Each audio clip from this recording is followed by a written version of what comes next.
یہ جو آئندہ آنے والے جو کیسز ہیں اس کے بارے میں بھی ہے، جنرل فیض کی جو کورٹ مارشل ہے وہ بھی ہے، اور ناکامی بھی ہے. یہ سب چیزیں کے اوپر مشتمل ہے. لیکن دیر آیا درست آیا.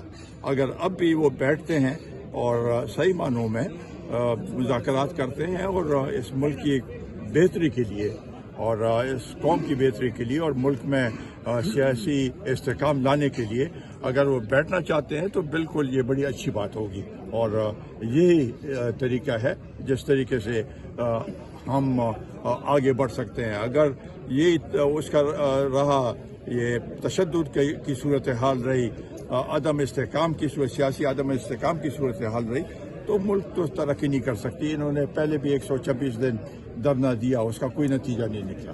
اور آج بھی ان کے کچھ اگر وہ ہیں خدشات ہیں جو الیکشن کے بارے میں ہیں، تو اس کے لیے بھی طریقہ کار ڈھونڈا جا سکتا ہے. اور میرا خیال ہے کہ یہی ابھی ایک موقع ہے کہ اسپیکر کے آفس میں بیٹھ کے اور اپنے اگر ان کے کچھ ہیں ایک دفعہ مذاکرات شروع ہو جائے بغیر شرائط کے، اور اس میں بعد میں جو بھی باتیں ہوں گی ملک کی بہتری کے لیے ہو تو اس کے اوپر بات چیت ہو تو ہم اس کے خیر مقدم کریں گے. اچھا سر، آپ نے بتایا کہ یہ عمران خان کی رہائی کے لیے پی ٹی آئی یا ان کے ورکر یا ان کے جو قائدین ہیں اور زیادہ تر ٹرمپ حکومت پر ان سے توقعات وابستہ کی ہوئی، تو کیا یہ ممکن ہے کہ پاکستان کی یہ خود مختاری کے خلاف بات نہیں ہو جو ہمارے اندرونی معاملات میں مداخلت کرے، اور ان لوگوں کا یہ وہاں پر لابنگ کرنا اور پھر جو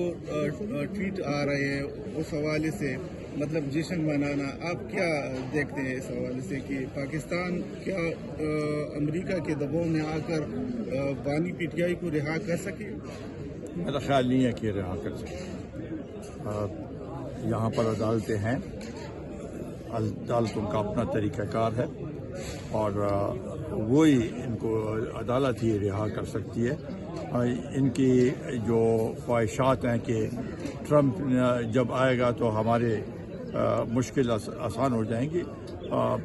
امریکہ بھی ان کی ایک پالیسی ہے اور اس پالیسی پہ چلتی ہے.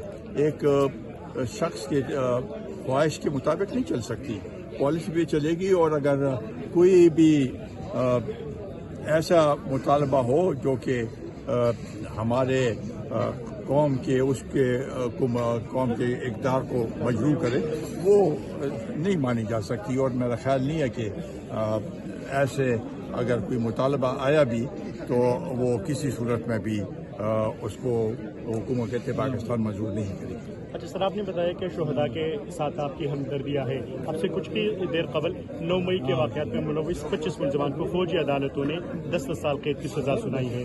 تو کیا کسی احتجاج کرنے والی سیاسی کارکنان کے خلاف فوجی عدالت کا اتنا سخت فیصلہ آنا کیا یہ آئین کے خلاف نہیں ہے، یا آپ کی ہمدردیاں ان ملزمان کے ساتھ یہ نقطۂ نظر سے ہم فوجی عدالتوں کے خلاف ہیں؟ سویلین کو فوجی عدالت میں وہ کریں.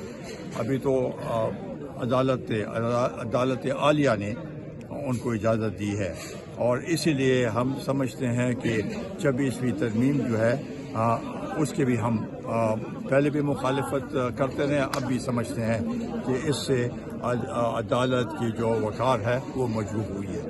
تو اس لحاظ سے میں سمجھتا ہوں کہ جو ابھی تو انہوں نے اس حد تک اجازت دے دی ہے، ہم امید کرتے ہیں کہ اس کا جو تفصیلی جب اس پہ بحث ہوگی اور فیصلہ آئے گا وہ